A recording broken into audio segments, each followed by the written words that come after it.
First of all, good afternoon. Thanks for sticking around here. I promise you I'll keep you awake. I won't yell at you too much, but a little bit about me and my background.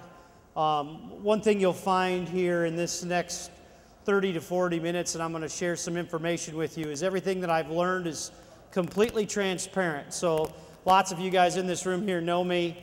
I've been to some classes that I've put on across the country for lots of different companies. If you ever have any questions, you can email me, Twitter, call me, that's all fine. The other thing is if you are a Facebook user, I know some of you are and some of you aren't, there's a closed private group. If you do a search for hashtag Colby US, you'll find it. And basically it's kind of cool because there's a couple hundred farmers on there from all over the country, and we just share the UAV experience, if you would. I've been very fortunate over the last year to speak to just literally thousands of growers across the United States. Did a tour with Monsanto, talked to all their growers over 10,000 acres, been all over the country, and with one real common theme, and that theme is real simple, is we recognize that this is something we can use in agriculture, and what do I do? What are the regulations? How do I get started? What's it cost? What do I do? Well, the first step is coming to an event like this, or having an event like this to even attend, which we haven't had in the past, so that's pretty cool. But the other thing is you need to understand kind of what the mission is that you're trying to do, and we're going to share that with you today. I'm not going to bore you on PowerPoint slides. I probably have 30 of them here, but try to save some time for question and answer as well, okay? You know, I don't think it's a secret that over the last 10 years, specifically probably the last 8, growers are demanding more and more from every acre. I think if I asked questions I already know the answers to as far as technology. Lots of investments in technology over the last 8 or 10 years. This cab on the left, and I apologize if you have trouble seeing it, you know, this might be a little over the top, but that's kind of typical of what a lot of cabs look like nowadays, right? This particular grower's in a John Deere tractor. He's using ag leader guidance. He's got a 2020 for the planter. He's got all kinds of stuff going on there, right? Same way with harvest. You know, so I always say, kind of throw that next step out. What's next? This was kind of fun. This was me this spring running a machine, and there's a case right there that's got a UAV in it that I was carrying with me in the tractor. I thought this was kind of funny. The other day, one of my good friends sent me that picture because he configured his grain setup that he doesn't have to get out of the truck, period, and he can watch the grain load from his wireless camera on his tablet. He doesn't even have to get out. So again, you know, what's going to be next in our cabs? It's really hard to say. But you know, one thing kind of brings this technology back a little bit that I like to share with people is this analogy. And that is, and we talked about it a little bit at lunch, just a couple sentences, but the rise of tablets and how that's affected our lives. You know, there were half a dozen people I was visiting with here not an hour ago, and the one guy made this statement to me I thought was kind of funny, and he's a grower and a guy I've got to know here over the last couple years, and he said, you know, I've had a tablet so long I don't even remember when I got it. And I said, well, Kurt, you know, they're only 4 years old. You can't remember 4 years? You know, and I mean, truthfully, they're such a part of our lives that, you know, you don't really envision a time now not having it. But look at these stats. I'm not going to number you to death on these slides, but these are pretty overwhelming. So I didn't embarrass anybody in the crowd. I want you to know that tablets came out in April of 2010. They're 4 years old. When they first came out, they sold 300,000 on the first day. And obviously, you can see the absolute launch. I'm sure there's several of you that saw this coming and bought several thousand shares of Apple. And if you did, that's a great decision. But there were some of us that didn't do that. But again, when you look at the final numbers, they're out over 200 million, and I want you to know that is iPad only. That's not everybody else. So just kind of keep that in mind. I want you to see a relationship of something that I'm going to compare that to. So when we talk about UAVs and what are we going to do with them, right? I think it's important to understand the benefits to agriculture. So I've got a half a dozen slides here, maybe more, that basically feature those benefits, okay? I highlighted, there's kind of 5 bullet points here, and you know, it's kind of the basics, but we all live in this space. So obviously timely decision making, asset management, whether you're looking at pivots or anything like that. Data collection, that's huge. We could have a whole 3-day class on how to handle data on our farming operations right now. It's kind of crazy. But obviously, we're going to collect data. Closely monitor plant and livestock health, obviously a cost savings. And then again, there's a lot of different applications. This photo you're looking at is kind of ironic. This is down in the Mississippi Delta. That was taken from a quad, and we were talking to that pilot out in the middle of absolutely nowhere. He wanted to get a close-up view, and I kept chickening out and kept moving away from him. But, you know, when you look at the applications, this is a friend of mine's farm up in Bureau County up in northern Illinois. Earlier this spring, and he put up a new grain leg, and we were up just taking some close-up pictures with it. And I thought it was kind of ironic because about 3 days earlier, I got a call from one of the feed grain associations because they have started doing inspections of their facilities with an unmanned system. So instead of having a guy propel down a concrete silo and look for cracks and all that, you can do it with one of these in no time. I mean, super, super easy. You know, scouting examples, and like, I hope you can see these photos, guys. This was some flooding from last year. You can kind of tell right in the center of the field. This was a seed corn field. The grower was trying to get an idea of, you know, how much damage did he have? How much did he lose? You can kind of see that in the red circle. This field here is kind of one of my favorite photos yet from UAV, only because there's a lot going on in this field, and I'll probably apologize a lot, but when you look at this photo, just to give you an idea, I'm at about 350 feet. I'm in the center of a 160-acre field, and that's one photo from a GoPro. And what's interesting, you can see the corn and soybeans. The grower asked me to take a photo of this because he was mowing the waterways the week before, and he noticed that he had some erosion, and he wanted to take a photo of it and send it to his landlord, the owner of the farm that lived in Florida. We thought it was pretty ironic that the sprayer operator smoked his waterway that he had custom, obviously, applied. So, again, a lot of things you can see from the air, and that is literally one picture. That's one photo. So that means you could fly this, land from the back of your tailgate, push a button, see this photo in a matter of minutes. It's a pretty interesting stuff. You know, scouting examples, this shows a low area in the field. You can kind of see that depicted in that red circle of where obviously some water held and did some damage. You know, to give you a scope of how many acres you can see and what you can see, this is standing in the corner of a 160-acre field, and I'm kind of down here by these white pickups flying. And the group I was with said, you know, fly down here somewhere, down here in the end of that field and drop real low. So I buzzed way down there and dropped down on the deck, and it was just no big deal, okay? So again, big time savings, lots of ways you can use this technology. I think I'd mentioned this earlier this morning at lunch if you were around there. This is a grower in Nebraska who's got a couple hundred pivots, and they absolutely went from 12 guys to 2. That's right, they went from 12 guys to 2 who monitor their pivots. So day after day after day after day that their pivots are running, they have somebody going from pivot to pivot, gets out of his pickup, flies a ship a quarter of a mile down to pivot, gets out of the truck, puts the data, and he emails it, actually sends it to a cloud, and the operations director of that organization reviews the videos to check on how the pivots are working. This is easy stuff. And oh, by the way, this is out of a $4,000 system. It's nothing that expensive. So nitrogen problems, and I hope you can see this. This was down by in the Springfield area in Illinois. You can see right here there's some streaks from nitrogen loss, and obviously they had some flooding in that area. But again, stuff like that just picks out so well, and we're just doing this from a basic GoPro.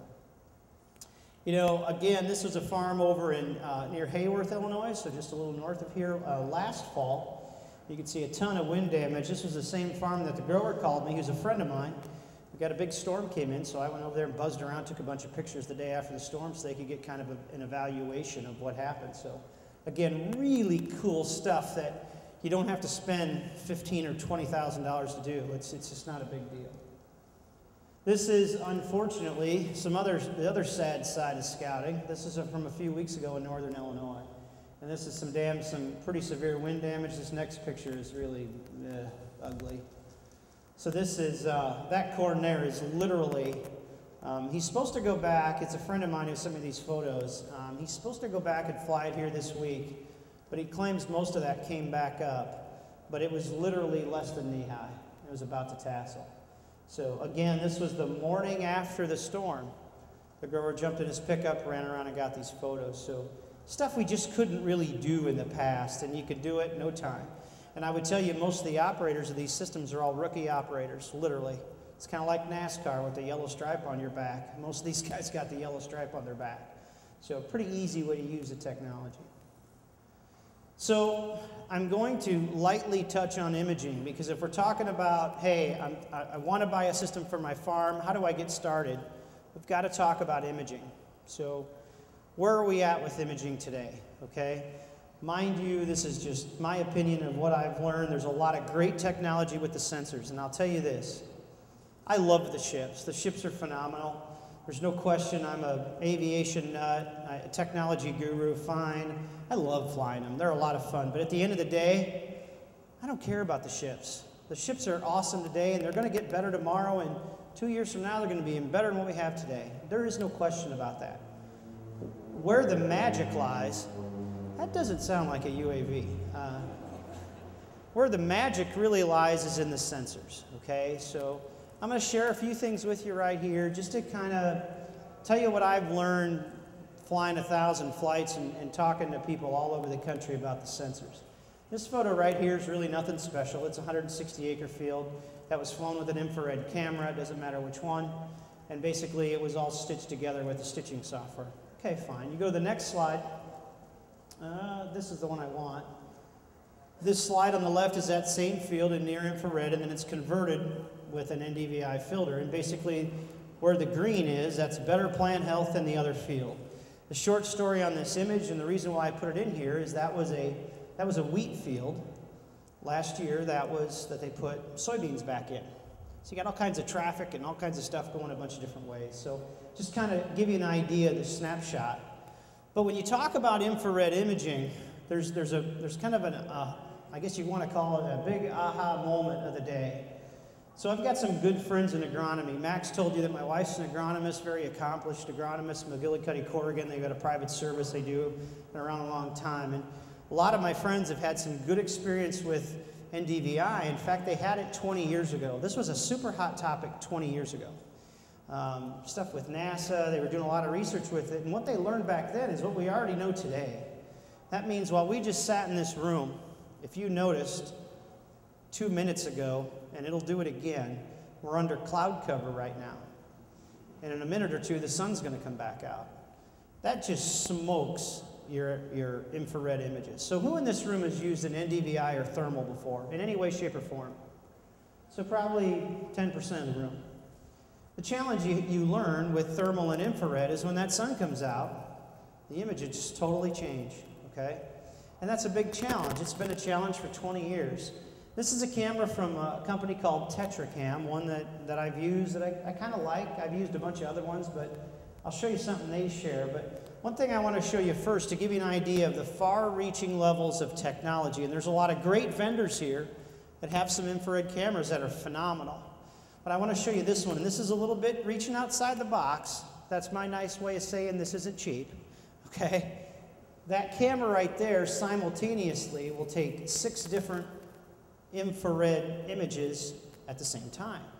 So you can basically look for 6 different things, and you say, okay, speaker guy, I'm with you kind of, sort of, okay? So here's an example of that. This is the same field with the 6 different infrared waves. So they're all looking for something different, so it depends on what you're going to do with it. And that's the challenge the industry has right now, is what are you trying to find? You know, who in this room likes giant ragweed? Okay, none of us, right? I don't think there's anybody, but I'll tell you what I'd like to know. I'd like to know if I got any, and I'd like to know where it is. Well, you could absolutely figure out which filter sees that plant better than another, put that in a ship and fly it, and then I could sit right here with this gentleman in the front row and say, you know what, Bob, I flew that 80 acres and I didn't see any giant ragweed in there.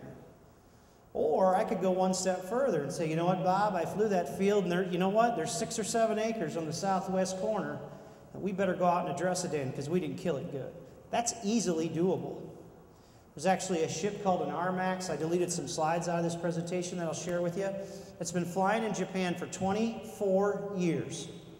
Everybody hear that good? Been flying since 1990 in commercial applications in Japan. Nearly 50% of all the rice in Japan is either applied by that ship Okay, they spray, they do everything with it. There's a couple of them in the States right now. You could absolutely find that 7-acre patch in Bob's field and send a machine out to spray it right now if the FAA had the regulations correct. That's a done deal. That can happen. That's not, we're not playing Buck Rogers here. That's already doable. Type in RMAX Yamaha on YouTube and you'll see some examples of it. It's phenomenal.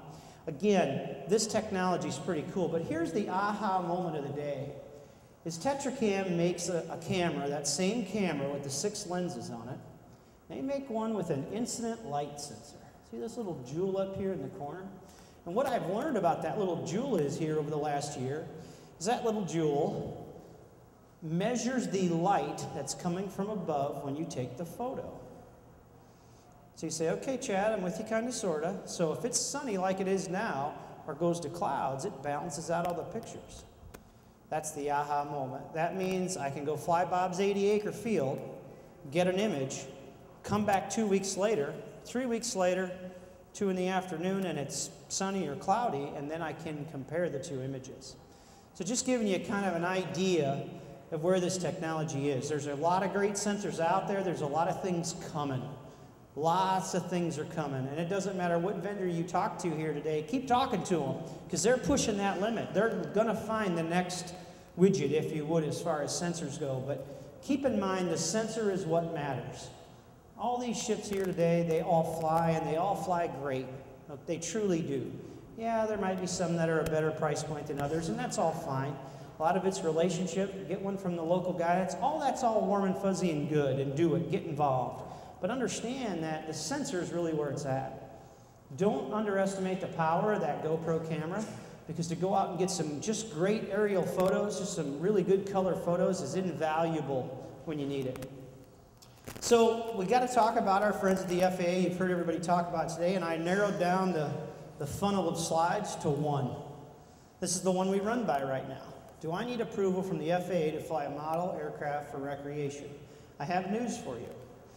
Most of us at this event fly for recreation, because that's how we have to fly, okay? Because that's how the rules are. So you've heard a lot about this today. I just want to remind people of that, and also be very thoughtful. If you're going to get into this space, and I encourage you to do so, you have to be very understanding of who the operators are and make sure they have training. All these ships that are here, as cool as they are extremely dangerous. And I mean that is in the most respectful way that I can tell you. So far, I've flown, just like I say, just short of 1,000 flights, and I've yet to hurt myself or hurt anybody else. I did on Monday go, as my friends would say, whatever I am now, 900 and some and one, because I did hit a tree on Monday. But, you know, it's bound to happen at some point. But the fact of the matter is, we need to operate these safe. And these ships are incredibly dangerous. Super high performance, and it's super dangerous. So you need to make sure of all the obvious things. They attract children like no other. There's no other device that'll attract a child more than a UAV. So be very cautious of that, okay? Keep that in mind. You know, the bottom line of today, and I won't get to many details, but this black line, or this blue part right here, is very simple. If money changes hands per the FAA, it's not legal, period. I know there's people at this event that think it's great to do that, and I'm proud of them. Let them go for it. They have better attorneys than I do. Because when the FAA singles out whoever it is they're going to single out, it's just going to cost money. I think the opportunities here are tremendous for everybody involved. But again, you have to be very respectful of that. And don't think the FAA doesn't understand. They do understand the value of this to American agriculture. They know what's at stake. They truly do. They're doing their best to make sure this is done correctly. I could sit up here for an hour and tell you awesome story after story of how absolutely careless and stupid people are with this technology. It would absolutely blow your mind. We're talking about people that have taken ships like most of these here and had them at 2,000 or 3,000 feet in the airspace, flying them with commercial airliners, all kinds of crazy stuff. And the first time, note I say the first time, somebody sucks in a 45-pound UAV into an engine of an aircraft landing in O'Hare, and the engine goes pow, and whatever happens after that's in the Lord's hands, then the rules will really change. And mark my words, that's going to happen. It's just going to happen. Someone's going to go too far. I can promise you this, the odds are extremely low that it's in agriculture, because that's not who we are. It's not what we're doing. This is not a stunt club. I mean, granted, if you had a bet and you wanted to bet on a pilot to fly one around this fan and goof off in this room, I'd put my money on me this afternoon because I'm a pretty mean flyer, but that's not what I do, okay? That's not it. I've flown a lot. I understand how it works, but it's the challenge that goes with this of operating this stuff correctly in the envelope that the ship is designed. And if you go outside the envelope, and it doesn't matter what vendor it is in this room, good luck. We'll call you Chuck Yeager and let us know how it works, because you go out past the envelope, you'll have a problem. Whether it's changing props, running different batteries, all those kind of things. These vendors that are here are very respectful because they've done the testing. They know. If they say, sir, you can fly it for 18 minutes, don't try for 19, okay? Because that's not going to work, okay? If you do try, let us know how it works and show us the video, because I'm sure it'll be spectacular, okay? But just keep that in mind. You know, so here's the slide that makes you go, okay, so I found some benefits. I think I want to go down this road. What do I do? There's the big question. What do I do? So there's a whole bunch of ships on this page. All of them are awesome. Absolutely awesome technology. So when you determine what kind of ship you want to have, there's a few questions that you need to ask yourself. And I always start this point in presentations I give is, what exactly, specifically, do you want to do? Hey, Chad, I just want to take a whole bunch of cool pictures. That's my goal. I want cool pictures. Okay, so a GoPro takes cool pictures, right? Well, how long is your flight time? Well, I don't know. What do you want? Are you happy with 8 minutes? Are you happy with 12? No, I need 15. You know, the ships that I was flying, I don't know. You gotta think about this. 16 months ago, 18 months ago, you know, by the time you had some technology on board, you were lucky. I would flight plan for 8 minutes. And there was no horseplay. It was get up, go to your mission, do it. You didn't have to worry about how far the range was, because all you had was 8 minutes. So the challenge becomes, what is your mission and what do you have to do? Because a couple things factor in. It's the same things that factor in the next time you get on a commercial airliner. So by a show of hands, who in this room is a licensed pilot with the FAA, can fly airplanes? Awesome. So there's 4 of us in this room. All 4 of us in this room know a couple things when we get in our airplane, whether we're flying a Cessna or a jet, it doesn't matter. We need to know, it's called weight and balance. How much do we weigh and how much fuel do we have? You look at that from where you're going to go and you plan accordingly. So you say, okay, speaker guy, you got with me so far. So an example would be this. I have a lot of time in a lot of different Cessna aircraft, but a lot of times in most aircraft, you give up weight for fuel and vice versa. So that means if I want to get in my airplane in Decatur and fly to Bloomington, which is a short ride, say I'm in a Cessna 210, it'll take me 20 minutes to get there. The difference is I could decide whether I want to take 4 people, with me or 6. On a day like today when it's hot, I could take 6 people, but I couldn't take full fuel. Well, I don't need to. I just need to go 20 minutes. So when you talk about UAVs and that technology, what are we going to carry? Are we carrying a GoPro? Are we carrying a 3-axis gimbal? Are we carrying a first-person view camera? What are we carrying? How much does it weigh? And then we have to talk about our fun of battery. Yep, thank you. Then you got to talk about the batteries. How long are we flying? Well, it comes back to that range. And then what other options you want to put on it? You want to put telematics? Do you want additional radio performance, autopilot, redundant systems, you know, real-time streaming of data to cloud-based? You can do all those things, but they all come at a price. Weight, obviously, and batteries. So keep that in mind. There's a lot of cool technology. Couple of the most popular, a live video uplink. Keep in mind, if you're going down this road, the goggle option. Right now, the FAA's kind of said we can't use that, so keep that in mind, even though it's phenomenal. I've put mine in boxes and don't fly with it anymore. On-screen display, so when you're looking at that display screen, you can keep an eye on really vertical velocity, and obviously up in that upper left-hand, battery performance is pretty key. Cool stuff that's relatively new. You know, obviously you can run a lot of ships with a tablet. You know, that's pretty cool. And you got to talk about fixed wing. So I got 5 minutes left here before I grab a couple questions. I will tell you about fixed wing is absolutely awesome, depending on the mission, okay? If you live in Nebraska and Kansas, we use some fixed wing around here. I own one. I took this photo here. This is in central Illinois. You know what? I love the fixed wing. If I need to go get 100 acres or 200 or 300 or a big quantity of infrared imagery, man, you can't beat a fixed wing. But to go take some color pictures with a wing, that's just not practical. So again, you got to really look at that. That's taken off down in Kansas here in May. We were testing. But you know, as I wrap this up, granted, when you put me in a 30-minute box, it's pretty tough to do at times. I want you guys to understand something, ladies in the room. Be a part of this, okay? And I'm not saying be a part of this because you got $4,000 to burn a hole in your pocket. I'm saying be a part of this because you're truly going to look at your farming operation in a way you've never seen it before. In a speed, that means you're going to get the data so fast, it's incredible. So whether it's a storm event that just happened or whatever it is, you're going to get that information right now. It's going to make you more valuable, and it's going to make you see your operation in a completely different light. So, guys, that's what I had planned. Do we have time for a couple questions? 2 questions. Hey, 2 questions. Okay, they better be good ones. Anybody got a question?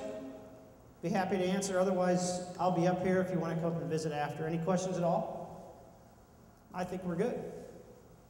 Hey, let's hear it for Chad.